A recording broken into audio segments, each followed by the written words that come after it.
Bonjour bro, j'espère que tu vas bien. Avant de commencer cette vidéo, je voulais prendre un instant pour remercier ceux qui sont là depuis 2022, ceux qui ont été là depuis les débuts, et également souhaiter la bienvenue dans le clan aux nouveaux. Donc aujourd'hui, un deuxième vidéo, je parle d'une vidéo qui me tient à cœur, parce que la majorité de mon audience sont des hommes, et que là on va parler d'un sujet où on va tous peut-être se comprendre en réalisant toutes les responsabilités que l'on doit porter lorsque l'on veut être un homme du top 1%, toutes les difficultés, les échecs, parfois des wins, mais plus d'échecs que des wins, parce qu'il n'y a personne qui viendra nous sauver, ça vous le savez. Donc je voulais parler d'un sujet afin d'aider les plus jeunes, ou peut-être ceux qui commencent un grind récemment, même si tu as 30 ans, 25 ans.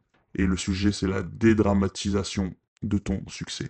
Je sais, je reçois souvent en DM, Mentalpha, la réussite ne tape pas encore à ma porte, je suis peut-être à mon deuxième business, j'ai commencé le drop, j'ai fait de l'infoprenariat, j'ai tenté un business physique en micro et ça n'a pas fonctionné.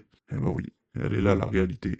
Les gars, on a énormément banalisé la réussite sur les réseaux sociaux, de plus en plus folle. Moi, je suis arrivé sur les réseaux, on parlait de 2 cas par mois, après c'est parti à 10 cas par mois, et maintenant on parle de scaling à 100 cas par mois.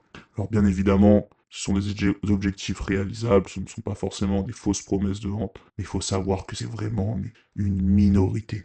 Alors ici, tu es parfaitement tombé, nous sommes là pour le top 1%, mais j'aimerais juste remettre certaines idées au clair. Je pense que quand tu allumes ton Instagram, TikTok, moi je le vois davantage sur Instagram, tu vois plein de voitures, tu vois plein de belles montres, des villas à Bali et Airbnb sur 48 heures. C'est ça la réalité. Je ne dis pas que ce rythme de vie n'existe pas, mais la majorité que tu vois, c'est faux.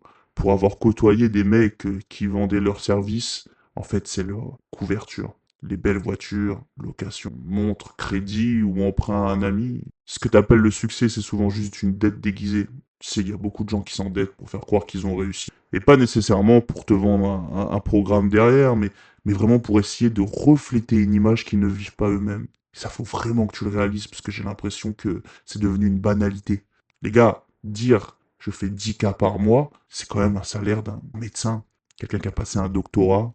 Alors vous allez me dire, oui, dans le business, ça va vite. Oui, mais si aujourd'hui tu fais ce constat-là, c'est que tu n'y es pas. Si tu y es, vas-y encore 2 fois plus fort.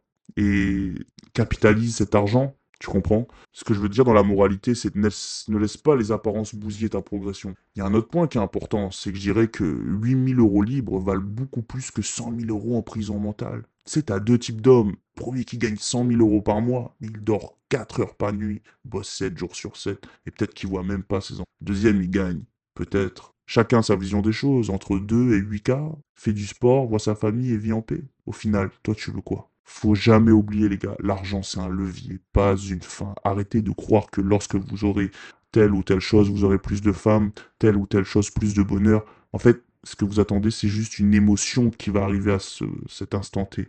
Mais c'est pas l'argent, c'est l'acquisition, c'est le challenge. Si ça se trouve, pour d'autres personnes, c'est de perdre leur obésité. D'autres, ça va être de pouvoir voyager dans un pays où ils n'ont jamais eu les couilles d'y aller.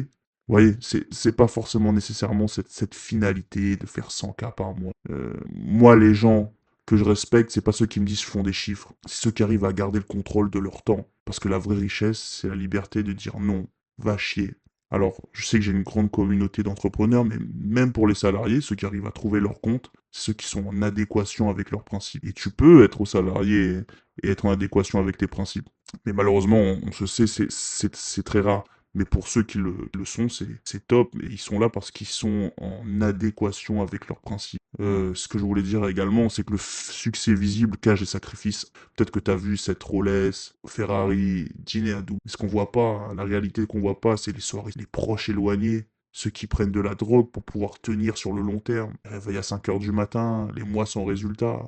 Les 3 ans, il y a encore 3 ans, je suis gentil, 15 ans, dans l'ombre, énormément d'entrepreneurs à succès, ça a pris du temps, c'est comme un iceberg, tu vois 5%, tu ignores 95%, et toi tu crois être en retard, alors qu'en vérité, t'es juste au bon endroit, en train de grind, construire. Là où personne n'applaudit, c'est justement là où tout se joue. ton lieu de vie, c'est une fausse comparaison. Si tu vois un mec à Bali avec 3 000 € par mois qui vit comme un roi, toi t'es à Paris avec 6 000 € par mois, t'es toujours en galère. Pourquoi? Parce que le coût de la géographie fausse le jeu.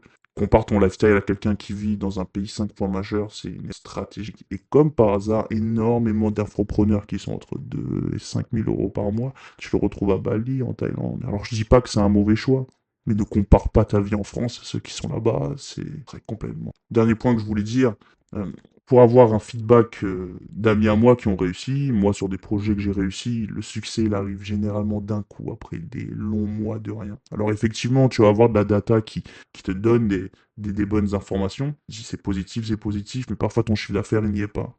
Donc tu travailles, tu postes, tu avances, mais il n'y a rien. Pas de clients, pas de résultats. Puis un jour, tout explose. L'effet boule de neige. Pour ceux qui me suivent et qui veulent lancer de l'infoproduit, si vous faites de l'organique, vous allez voir que vous allez poster, poster, poster, puis ça marche pas, ça marche pas. Et tout d'un coup, une vidéo va tout relever et augmenter toutes les autres stats, augmenter vos trafics, etc. Donc les gars, aujourd'hui, c'est pas la signification pour toujours continuer. On continue, on reste smart dans l'application, régularité. C'est comme la salle de sport. Je vais pas parler de la salle de sport ici, on en parlera dans une autre vidéo. Mais la constance, les gars. Donc la conclusion, c'est que t'es pas en retard, ni foutu, ni trop vieux, ni trop lente, ni je sais pas quoi. T'es juste dans ton grind, t'es dans le putain de process, le chapitre que les autres ont coupé au montage. Donc tu sais quoi, mon gars, continue, reste dans le noir, travaille quand personne te regarde, et un jour, peut-être, si tu continues à te bagarrer, la lumière s'allumera pour toi. Je te laisse checker en description, t'as la base mail, tu sais quoi faire, on continue sur la lancée, et on lâche rien.